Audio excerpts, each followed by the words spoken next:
በማድመጥ ላይ የምትገኙትን የዕለተ ማክሰኞ የትርታ ቁርስን ነው እየተከታተላችሁ የምትገኙት። አህመድ ሸረፋና በፍቅር ግዛቸው እያስተናገድናችሁ አብረናለን።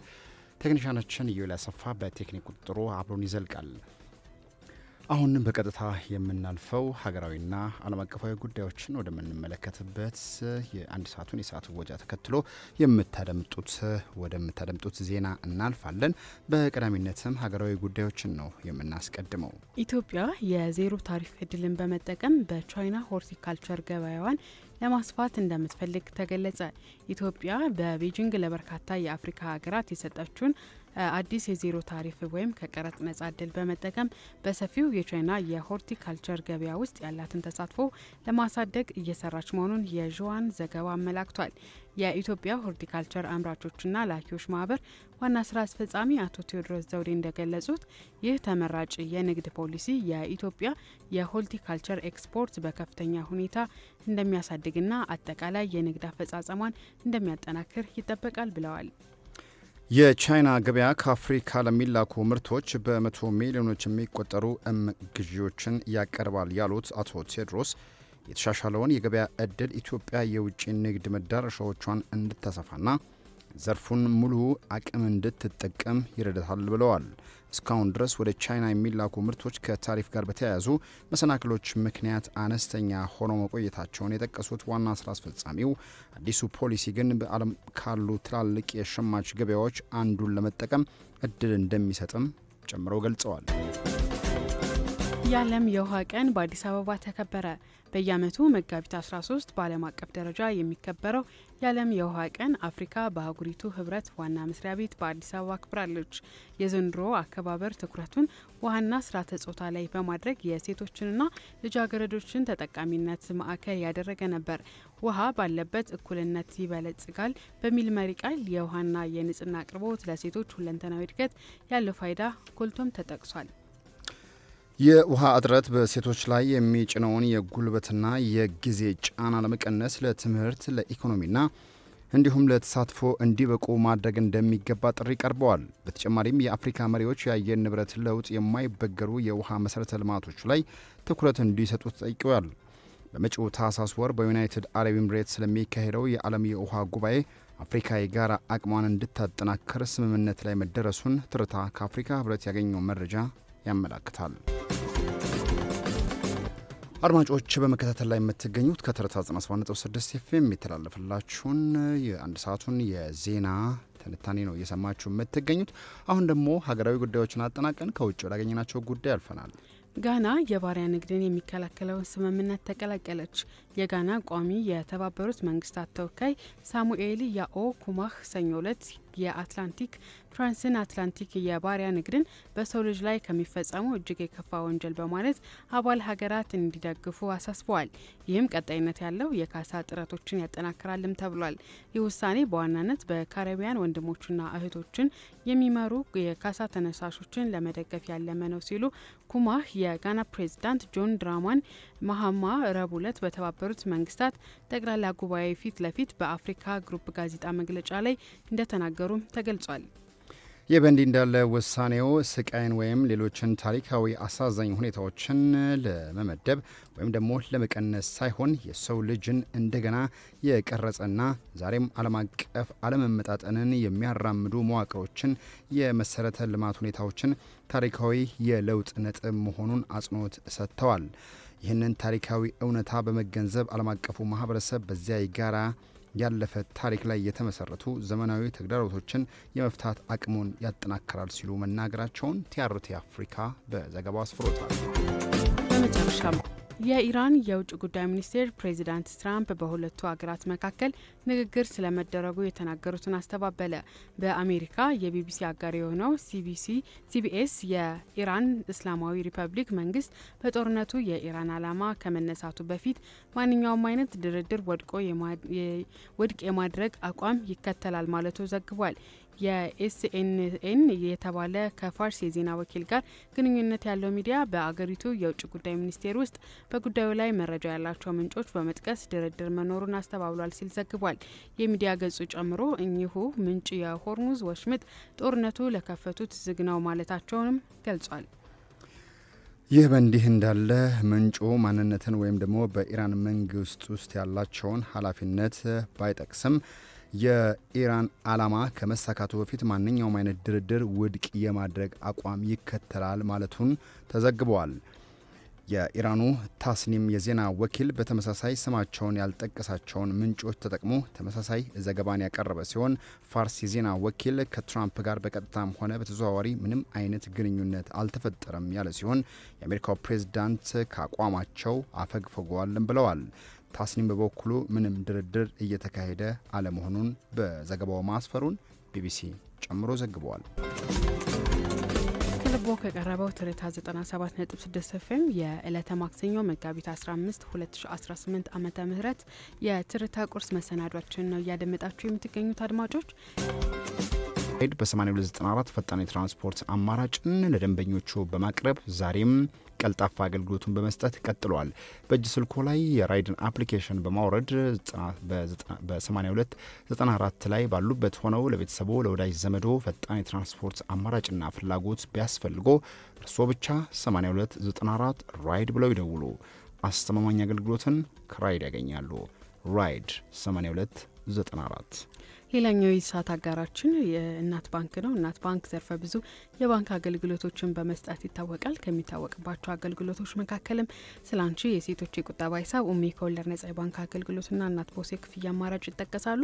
ግልጋሎቱን ለሚፈልጉ የማህበረሰብ ክፍሎችም ተደራሽ እያደረገ ይገኛል። ከዚህም ባሻገር እናት መላ ወይም ዩኒካሽ በተሰኘው የክፍያ ስርዓት የአመቱ መጀመሪያ ላይ ወላጆች ልጆቻቸውን ከማስመዝገብ ጀምሮ ወራዊ ክፍያቸውን መክፈል፣ ውጤታቸውን ማስተዳደር፣ የጉዞና የመጽሐፍ ግዢ ክፍያዎችን መፈጸም ያስችላሉ። እንዲሁም ደግሞ ወላጆች ትምህርት ቤት መገኘት ሲኖርባቸው የአጭር የጽሁፍ መልእክትም እንዲደርሳቸው ያደርጋል። በዚህም የተነሳ በኢትዮጵያ የሚገኙ ትምህርት ቤቶችን አብረው እንዲሰሩ እንጋብዛለን እያለ ይገኛል። በእናት አሁን ተችሏል የሚላችሁ እናት ባንክ የአውሮፕላን ትኬት ለመቁረጥ ጊዜ ቢያጥሮ ባሉበት ነው ትኬት መቁረጥ የሚችሉበትንም አሰራር ዘርግቶላቸዋል። ማን እንደ እናት ባንክ የሰዓት አጋራችን ነው።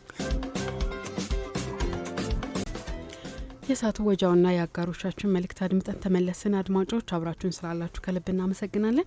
የሰዓቱ ወጃውን ተከትሎ እንግዲህ የሁለት ሰዓቱን ከሀገር ውስጥና ከባህር ማዶ የተውጣጡ ዜናዎችን ወደ እናንተ የምናደርስበት ሰዓት ነው። ሀገራዊ ጉዳዮችን እናስቀድማለን። የእጩዎች የድምፅ መስጫ ወረቀት ቅደም ተከተል እጣ ማውጣት ተጀመረ።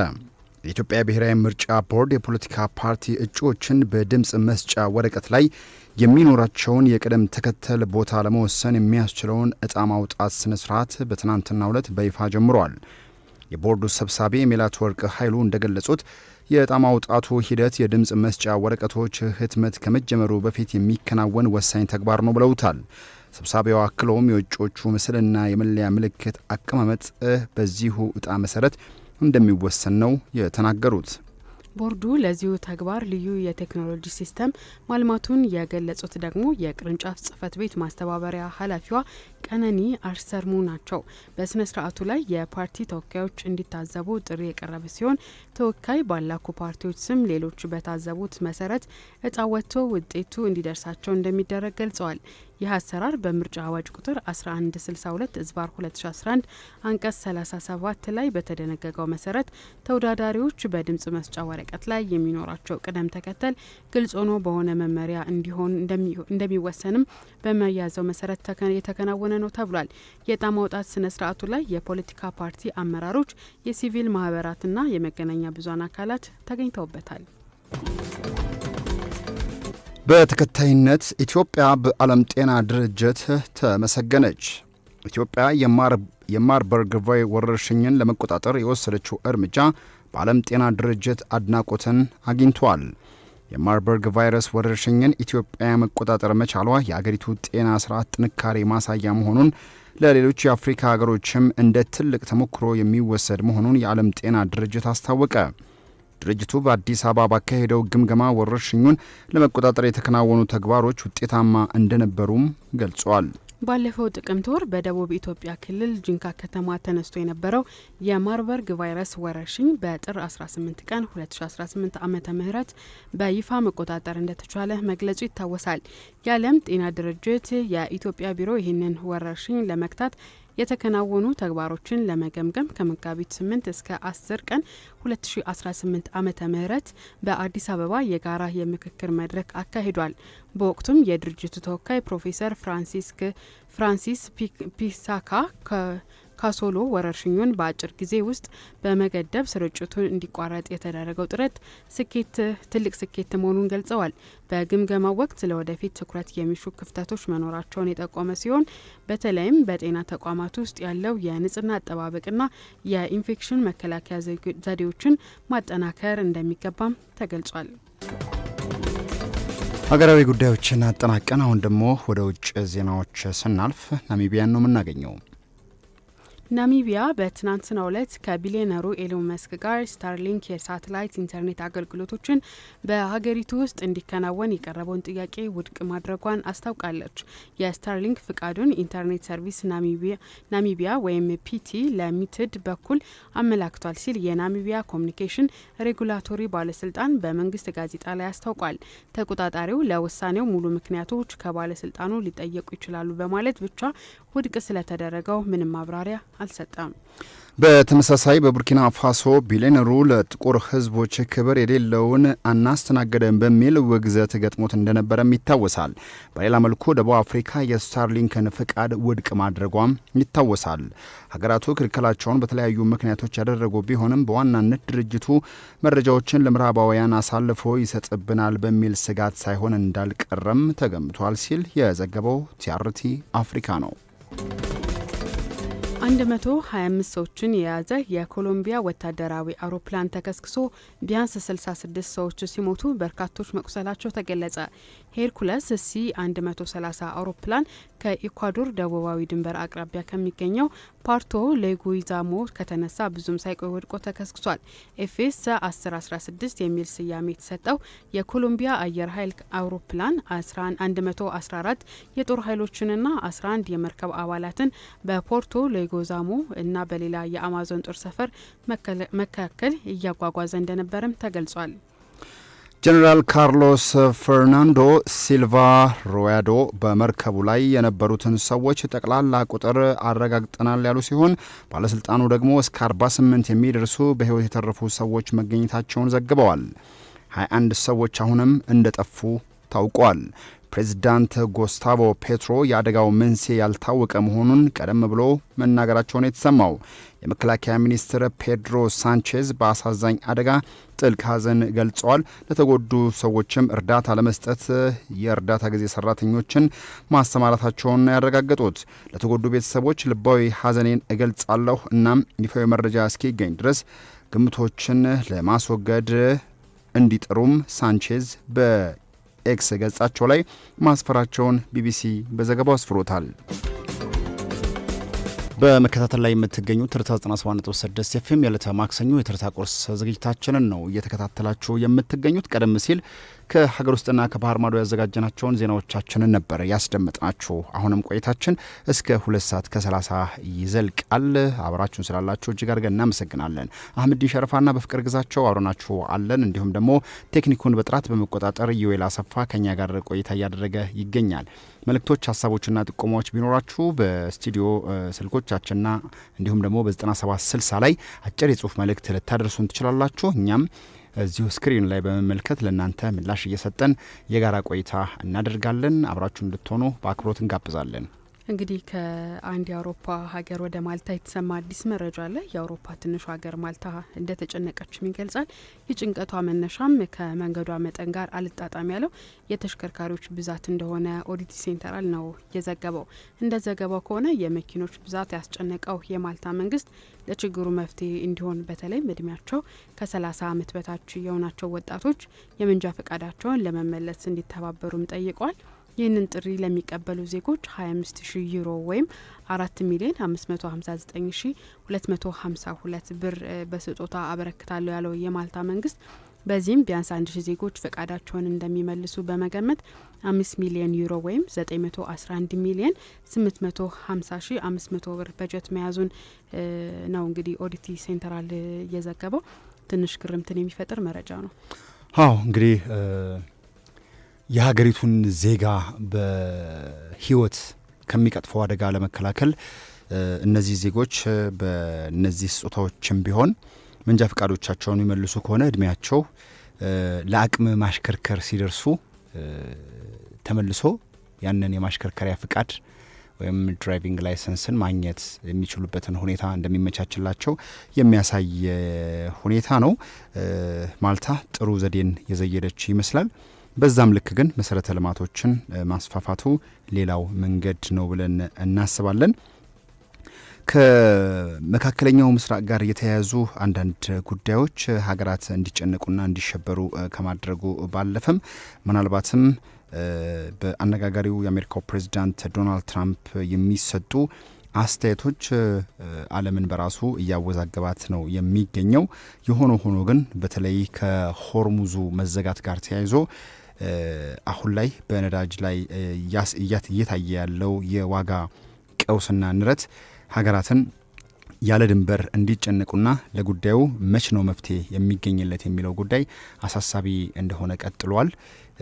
ምናልባትም በዚህ ጉዳይ ላይ ምላሾች ይገኙ ይሁን የሚለውን ነጥብ አሁንም በጦርነቱ ጉዳይ መቼ ያበቃል የሚለውን በባህረ ሰላጤው ሀገራትና በዓለም አቀፍ ደረጃ እያነጋገረ ይገኛል። ለማንኛውም እነዚህንና ሌሎች ጉዳዮችን መረጃዎችን የምናጋራችሁ ይሆናል። ከዛ በፊት የአጋራችንን መልእክት እንስማ። በ8294 ፈጣን የትራንስፖርት አማራጭ በመስጠት የሚታወቀው ራይድ ነው። ከቤተሰቡ ከወዳጅ ዘመዶ ጋር ወደ አሻወት ቦታ መጓዝና መንቀሳቀስ ቢፈልጉ በእጅ ስልኮ ላይ ራይድን አፕሊኬሽን በማውረድ 8294 ፈጣን የትራንስፖርት አማራጭን ከራይድ ይጠቀሙ። ራይድ አለሁ እያለ ይገኛል። አድማጮች መረጃዎችን እያጋራናችሁ ነው ቆይታ እያደረግን የምንገኘው። እንግዲህ በወቅታዊነት የዓለማችን የመገናኛ ብዙኃን ዋነኛ ርዕሰ ጉዳይ የመካከለኛው ምስራቅ ውጊያ እንደሆነ ይታወቃል። ከዚህም ጋር ተያይዞ የነዳጅ ዋጋ መናር፣ ከዚያም ሲያልፍ ደግሞ የኑሮ ውድነትና መሰል ጉዳዮች በተለያዩ የማህበራዊ ገጾች ላይ ሲጻፉ እንመለከታለን። ይህ ደግሞ ለሰሚው ቀርቶ ለተናጋሪዎቹ ጋዜጠኞች ጭምር ጭንቀትን ፈጥሯል ያለው የአሶሺየትድ ፕሬስ ዘገባ የአሜሪካ ካሮላይና ነዋሪዎቹ ለዚህ መፍትሄ ያሉትን እርምጃ መውሰድ እንደጀመሩም አስነብቧል። ከዚህም ጋር ተያይዞ እንግዲህ አመቲቱ ለዚህ ዓለም ወቅታዊ ሁኔታ መፍትሄ ነው በሚል ተከታዮቻቸውን ይዘው በሰሜን ካሮላይና ራሊ ሰፈር የሚገኘው ጫካ መግባታቸው ነው የተሰማው። በጫካ ውስጥ ሲውሉ ከመብላት መጠጣት እስከ ገላ መታጠብ እዚያው የሚውሉ እነዚህ ሰዎች የአዋፋትን ነፋስ፣ ወንዝ፣ የዛፎችን ውዝዋዜ ብቻ እየሰማን መዋላችን ለአእምሯችን ደህንነት ጠቃሚ ሆኖ አግኝተዋል እንዳሉ የጠቀሰው አሶሺየትድ ፕሬስ በጃፓናውያን ሺንሪንግ ዩኮ የተሰኘ ልምድም ሰዎች በጫካ ውስጥ መዋላቸው ለስሜት መዛባት፣ ለደም ዝውውርና ጠቅላላ የአእምሮና የአካል ደህንነት እንደሚያገለግል መናገሩን እንግዲህ ትርታ በተዘገበው ዜና ላይ ሰምቷል ማለት ነው። ምናልባትም ያለውን አሁን ወቅታዊ ያለውን የመካከለኛው ምስራቅ ጦርነትን በተመለከተ በርካቶች የራሳችን መፍትሄ ያሉትን እየወሰዱ ይገኛሉ። ነገር ግን እነዚህ ሁሉ ነገር ስተው ወደ ጫካ መግባታቸው ትንሽ ግርምትን ፈጥሮ ሲዘገብ ተመልክተናል። እንግዲህ በመካከለኛው ምስራቅ ብቻ ሳይሆን ጉዳዩ አሁን በተለያዩ የገልፍ ሀገራትና በሌሎችም እስከ ሩቅ ምስራቅ እንዲሁም በኤሽያ ሀገራትና በሌሎችም የዓለም ክፍሎች የጉዳዩ አሳሳቢነት በየፈርጁ አሁን ምላሽ እየተሰጠበት ይገኛል። የቻይናው የውጭ ጉዳይ ሚኒስትር ቃል አቀባይ በዚሁ የመካከለኛው ምስራቅ ጉዳይ ላይ ስለ ቀውሱ እጅግ አሳሳቢ ደረጃ ላይ ስለመድረሱ መግለጻቸው ሮይተርስ የዜና ወኪል ነው ያስነበበው። ሊያንጂያን የዚሁ የዜና ወኪል ቃል አቀባዩን ሊያንጂያንን ጠቅሶ እንደዘገበው ከሆነ የአሜሪካው ፕሬዚዳንት የሆርሙዝ ወሽመጥን ለማስከፈት እያደረጉ ያለውን ጫና በዚህም ግጭቱ እየተካረረ የሚሄድ ከሆነ ሁኔታው ከቁጥጥር ውጭ በመውጣቱ ሀገራት ዋጋ እንደሚከፍሉ ነው የቻይናው የውጭ ጉዳይ ሚኒስትር ቃል አቀባይ እየተናገሩት። ምናልባትም ትናንት ማምሻውን ከአሜሪካው ፕሬዚዳንት ዶናልድ ትራምፕ የተሰጠው ሰበር መረጃ የኢራን ባለስልጣናት በጉዳዩ ላይ የተሰጣቸው ሰዓት ሳይጠናቀቅ በቀጣይ ለ5 ቀናት የተራዘመውን ሁኔታ ከኢራን ፍንጭ ሰጪና ተስፋ ሰጪ ድርድሮችን ለማድረግ መረጃዎች ደርሰውኛል፣ ያም በሂደት ላይ ነው ሲሉ የተናገሩትን ንግግር ኢራን በበኩሏ አውግዘዋለች። ምንም አይነት የድርድር ፍንጭም ሆነ መድረክ አልተዘጋጀም። ኢራን ለመደራደር ያሳየችው ምንም አይነት ፍላጎትም ሆነ መድረክ አልነበረም ሲሉ የኢራኑ የውጭ ጉዳይ ሚኒስትር አባስ አራግቺ ይህንን ጉዳይ ምላሽ ሰጥተውበታል። እንዲሁም የኢራን ከፍተኛ ባለስልጣናት ይህንን ጉዳይ እያወገዙት ነው የሚገኘው። ምናልባት በአሜሪካው ፕሬዚዳንት ዶናልድ ትራምፕ የተባለውን ጉዳይ በተመለከተ የብሪታንያው ጠቅላይ ሚኒስትር ኬር ስታርመርም እንዲሁ በጉዳዩ ላይ ለመነጋገር ተስፋ ሰጪ ሁኔታዎች ካሉ መልካም ስለመሆናቸው ተናግረዋል። ከዛም ጋር አያይዘው ምናልባት ግጭቱና ጦርነቱ ቀጠናዊ እንዲሆንና በእጅጉ እንዲስፋፋ የሚፈልጉ አካላት እንዳሉ አንዳንድ ሀገራት ስጋታቸውን እየገለጹ ይገኛል። የገልፍ ሀገራት በዚህ ጦርነት ማን ነው የሚጠቀመው? ይሄ ጦርነት በአስቸኳይ አሁን ሊቆም ይገባል ስትል የተባበሩት አረብ ኤምሬትስ በጦርነቱ ላይ ማንም እያተረፈ እንዳልሆነ እያተረፈም ካለ እጅግ በጣም ጥቂት ሰዎች ናቸው። ስለሆነም የኛ ኢኮኖሚ የኛ ቱሪዝም በእጅጉ እየተቃወሰ ይገኛል። ምላሽ ለመስጠት በኢራን ጥቃት ላይ ምላሽ ለመስጠት ፍላጎት እያሳዩ አይደለም ሀገራቱ የሚገኙት። ባይሆን ግን በጉዳዩ ላይ ምናልባትም በድርድርና ችግሩን ለመፍታት የተለያዩ ርቀቶችን ለመጓዝ አስፈላጊውን ሁሉ ማድረግ እንደሚጠበቅ እየገለጹ ነው የሚገኙት። አሁን ግን በባህረ ሰላጤው ላይ የሚገኙ ለአንዳንድ ሀገራት ኢራን ሙሉ በሙሉ ወሽመጡን እንዳልዘጋችውና በኢራን ላይ ጥላት ላልሆኑ ሀገራት በኢራን ላይ ጥቃት በማይከፍቱ ሀገራትን ልዩ የፍቃድ እውቅና በመስጠት እንደ ቻይናና ህንድን መጥቀስ ይቻላል። ሌሎችም ከኢራን ጋር የቅርብ ወዳጅነትና ጠላትነት የሌላቸው ሀገራትን እውቅና በመስጠት በባህረ ሰላጤው በወሽመጡ በሆርሙዝ ወሽመጥ ማለት ነው እንዲያልፉ የፍቃድ እውቅና እንደተሰጣቸው ይታወቃል። ይህም ኢራን ያላትን የዓለም አቀፍ የተካረረ ቀውስ ውስጥ እንዳትገባና ጠላት እንዳይበዛባት ፖለቲካውን ለማለሳለስ የወሰደችው አይነተኛ መፍትሄ ወይም ደግሞ ከወዳጆቿ ጋርም በዚህ ቀውስ ምክንያት ዳፋ እንዳይደርስባቸው ለመታደግም ያለመ እንደሆነ ይታወቃል። ይህም ምናልባትም በጦርነቱ ውስጥ ያለውን የተባባሰ ጉዳይ የሚያለሰልስና የሚያረግብ ተደርጎ ተወስዷል። አሁን ላይ የአሜሪካው ፕሬዚዳንት ዶናልድ ትራምፕና የእስራኤሉ ጠቅላይ ሚኒስትር ቤንጃሚን ኔታንያሁ በመካከለኛው ምስራቅ ያለው በሶስቱም በኩል ጉዳቶች እየተመዘገቡ ይገኛል። የንጹሐን ህልፈትና ሌሎች ተመሳሳይ ጉዳዮች እየተመዘገቡ ነው የሚገኘው። ምናልባት ለመደራደሪያ የሚሆን አይነተኛ ነጥብ በጉዳዩ ላይ ካልተገኘ ዓለም የምትከፍለው ዋጋ በእጅጉ ከፍተኛ እንደሚሆን እየተጠበቀ የሚገኘው ጉዳይ አሳሳቢነቱ አሁንም እንደቀጠለ ይገኛል። አብራችሁን ስላላችሁ እጅግ እናመሰግናለን አድማጮች። ዓለም አቀፍ መረጃዎችን እያጋራናችሁ ነው። አሜሪካ እንግዲህ በብሔራዊ ደህንነት ስጋት ምክንያት አዳዲስ በውጭ ሀገር የተመረቱ ኢንተርኔት ራውተሮችን አግዳለች። የፌዴራል ኮሚኒኬሽን ኮሚሽን ሰኞ ዕለት ለአጠቃቀም ደህንነታቸው በበቂ ያልተረጋገጠ እንደሆነ በሚታሰቡ የመሳሪያዎች ዝርዝር ላይ ባወጣው ማሻሻያ ከአሜሪካ ውጭ የተመረቱ ራውተሮችን አግዷል። ኮምፒውተሮችን፣ ስልኮችን፣ ቴሌቪዥኖችንና ሌሎች የኤሌክትሮኒክስ መሳሪያዎችን ከኢንተርኔት ጋር ለማገናኘት በቤትና በንግድ ተቋማት ውስጥ በስፋት ጥቅም ላይ የሚሉ ራውተሮችንም ጨምረው ነው ያገዱት። ኮሚሽኑ ባለፈው ዓመት መጨረሻ ላይ በውጭ ሀገራት የተመረቱ ድሮኖችን ማገዱ ይታወሳል። እኩይ ተግባር የሚፈጽሙ አካላት በውጭ ሀገር በተሰማሩ ራውተሮች ላይ ያለውን ደህንነት ክፍተት መጠቀም የአሜሪካ ቤተሰቦችን ለማጥፋት፣ ኢንተርኔቶችን ለማወቅ፣ ለመሰለልና የአእምሯዊ ንብረት ስርቆትን ለማመቻቸት ተጠቅመዋል ሲልም ኤፍሲሲ ነው የተናገረው። ሰዎች በባለቤትነት ይዘዋቸው የሚገኙ በውጭ ሀገራት የተመረቱ ራውተሮችን መጠቀም ቢችሉ እገዳ በሁሉም አዳዲስ በሚገቡ ሞዴሎች ላይ ተፈጻሚ እንደሚሆን ነው መረጃው ያመላክተው። እንግዲህ በዚሁ የመካከለኛው ምስራቅ ውጥረትን ተከትሎ በአሜሪካ አንዳንድ ግዛቶች አለመረጋጋት ሲስተዋሉ እንመለከታለን። በዋና ከተማዋ ዋሽንግተን ዲሲ ጨምሮ በመኪና ላይ መኪናን በማሽከርከር ጥቃቶች ሲፈጸሙ እንደዚሁ ሰምተናል። በሌሎችም ግዛቶች የኤፍቢአይ ፖሊስ አስፈላጊውን ጥንቃቄና እንዲሁም ደግሞ ምርመራዎችን እንዲደረጉ ትዕዛዝ መስጠቱ ይታወቃል። ስለዚህ በሀገሪቱ ያለውን የደህንነት ዋስትና ለማረጋገጥ ሲባል አሜሪካ የተለያዩ የደህንነት እርምጃዎችን በመውሰድ ቀጥላለች። ይኸው የመካከለኛው ምስራቅ የቀውስ ጉዳይ በሶስቱ ሀገራት ይነሳ እንጂ በአፍሪካ ሀገራትም የዚሁ ቀውስ ዳፋው እየደረሰ ይገኛል። ምናልባት በቀይ ባህር አሊያም ደግሞ በሆርሙዝ አካባቢ ያለው አለመረጋጋት ወደ ቀይ ባህርም ተዛምቶ በአፍሪካ ሀገራት የሚገኙ ታዳጊ ሀገራትም የነዳጅ እጥረትና ቀውስ ከገጠማቸው የኑሮ ውድነትና ሌሎች ተያያዥ ጉዳዮች ለቀውሱ ትልቅ መባባሻ ምክንያት በመሆን ሀገራት ዋጋ እንዲከፍሉ የሚያደርጓቸው ነው። በመሆኑም ለዚህ ቀውስ መፍትሄ ለማምጣት አንድ ራሱን የሆነ መፍትሄ እንደሚያስፈልግ እየተመከረ ቢገኝም በኢራንም በኩል የተለሳለሱ ሁኔታዎች አይስተዋሉም። አሜሪካንም የምትሰጣቸው በተደጋጋሚ የምትሰጣቸው ጉዳዮች አንድ ተጨባጭ የሆነ ነገር ዓለም እንዲኖረው አላደረገም።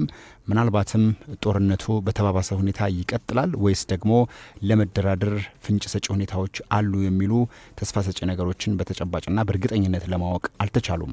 ምናልባት በሩሲያው ፕሬዚዳንት ቭላዲሚር ፑቲንና በቻይና አማካኝነት በኢራን በኩል ያሉ ሁኔታዎችን ለማደራደርና ለማለሳለስ ኢራን የምታስቀምጣቸው ቅድመ ሁኔታዎችን በመመልከት በእስራኤልና በአሜሪካንም በኩል የሚነሱ ነጥቦችን በማዋደድ በመካከለኛው ምስራቅ የተነሳውን ቀውስ ለማርገብ መፍትሄዎች ይኖሩ ይሁን ምናልባት በቀጣይ አብረን የምንመለከተው ይሆናል። እኛ ግን ለዛሬ የነበረንን በተለይ በዓለም አቀፍ ደረጃዎች ያነሳናቸው ነጥቦችን እነዚህን ይመስሉ ነበረ። አድማጮች ማለዳ 12 ሰዓት ከ30 ሲል የጀመረው የዕለተ ማክሰኞ መጋቢት 15 2018 የተረታ ቁርስ መሰናዷችሁን ያደመጣችሁትን ይመስል ነበር። በቆይታችን እንግዲህ በብርቱካን መሰናዶ አዋካባ የተባሉ ሴኔጋላዊ እንስትን ታሪካቸው ምን ይመስላል፣ የህይወት መርሃቸውና የስኬት መንገዳቸውን ለእናንተ አስቃኘን። በመዳረሻ ከተማ ጥቆማችንና በአየር ትንበያ መረጃችን የከተሞችን ዕለታዊ የአየር ሁኔታ እንዲሁም በመዳረሻ ደግሞ ወደ ግሸን ደብረ ከርቤ አቅንተን አስጎበኘናችሁ በወፍ በረር ማለት ነው።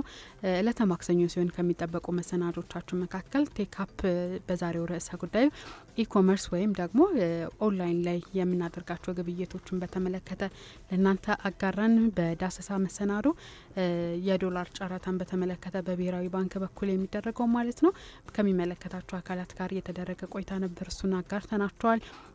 ልክ በየሙሉ ሰዓቱ ከሀገር ውስጥና ከባህር ማዶ የተውጣጡ ዜናዎችን አጋራናችሁ። መረጃዎችን ስናደርሳችሁም ቆይታ አድርገናል። ሙዚቃም ተገባብዘናል። የዛሬውን የዕለተ ማክሰኞ የትርታ ቁርስ መሰናዶ በማስተናገድ አህመዲን ሸረፋና በፍቅር ግዛቸው አብረናችሁ ስንቆይ ቴክኒኩን በመቆጣጠር ኢዩኤል አሰፋ አብሮን ነበር። የኢሳት አጋር በመሆን አብረውን ሲሰሩ የቆዩት ማን እንደናት የሚላችሁ እናት ባንክና በ8294 ፈጣን የትራንስፖርት አማራጭ በማቅረብ የሚታወቀው ራይድ ነው። እናንተም አብራችሁን ለነበራችሁ አድማጮቻችን ከልብ አድርገን እናመሰግናለን። በፕሮግራሞቻችን ጆሮ ገብ እንዲሆኑ ሲነሪ ፕሮዳክሽን ባለሙያ ብርክቲ ገብሩ ተጠባባችኋለች።